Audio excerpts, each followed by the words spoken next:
This girl has a bizarre condition. Whenever her emotions run high, her body transforms into a monster, and if she gets pushed far enough, she can turn into a Godzilla-sized creature, hundreds of meters tall. It's been a constant struggle for her to keep her emotions in check. Sophia has deliberately made herself into an outcast, avoiding contact with others as much as possible. To her classmates, she's just the weird girl who's always ducking into the bathroom, but the truth is, that's when her body starts turning monstrous. After all, emotions aren't something you can just control. Whenever it happens, she puts on some music and pictures her favorite foods to calm herself down, and eventually her body goes back to normal. But today, while Sophia was relaxing at her secret hideout, the school's most popular guy suddenly showed up. She never imagined she'd have anything to do with someone like that, but he didn't seem to care about keeping his distance, and kept coming over to talk to her. The shock of it was more than she could handle, and her emotions spiraled out of control.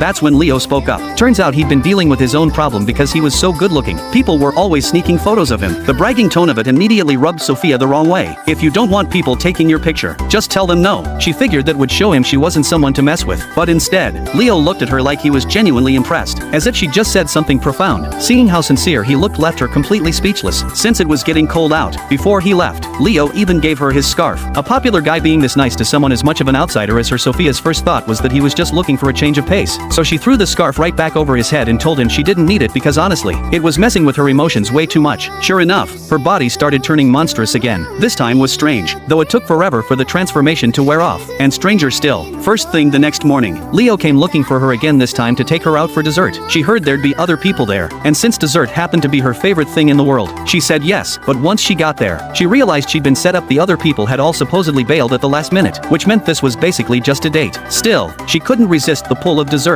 so she went inside with Leo anyway. The dessert came out fast, and Sophia couldn't wait to dig in. It was the first time Leo had ever seen her make that kind of adorable face. As it turned out, in Leo's eyes, Sophia had always been kind of amazing. The way she didn't care one bit what anyone thought of her. That whole outcast look of hers, to him, it just looked like someone fully living out her own style. The sudden compliment made Sophia's face turn red instantly. That's when Leo showed her a photo from back in middle school, when he'd been overweight and had zero confidence, and as a result, he hadn't had a single friend during that whole stretch of his life. To make sure he never gained the weight back, he'd been too scared to eat dessert ever since.